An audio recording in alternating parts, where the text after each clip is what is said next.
شوف هذا ايش كاتب، كاتب ماكو مهندس وطبيب يشجع برشلونة، لأن كله يشجعون برشلونة غير مثقفين.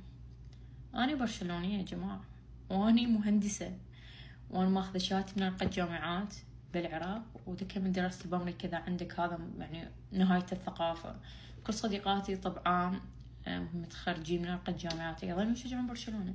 إذا عندك هالسلم ثقافة، بغض النظر عن كلمة مهندسين وأطباء هم المثقفين، لأن الصراحة يعني ما أريد أحكي على هذا الكلام وأعقب عليه، يعني المفروض يعني عيب إحنا نحكي هيك. المهم شوف، بس أنت يمكن تقصد أن ريال مدريد هو نادي ملكي، لأن الملك كان هو نادي المفضل، وهو سماه الملكي رويال، يعني اللي هو ريال يعني ملكي بالإسباني، بالإنجليزي رويال، بالعراقي وبالعربي ملكي.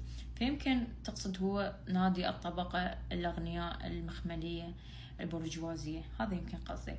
بينما برشلونة قصدك يتابعوا الكادحين اللي يشتغلون عن نفسهم، اللي يحبون يصيرون أفضل، علما هم جو الدنيا لا شيء، بس اشتغلوا عن نفسهم صاروا أحسن وأحسن.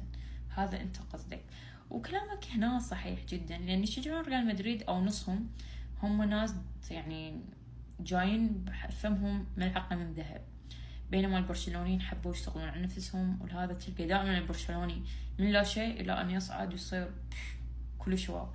مثل لامين يامال نحب نقوله، يعني لامين يامال راتبه يمكن 3 ملايين 4 ملايين واحتمال أقل، وهو أفضل من امبابي وفينيسيوس.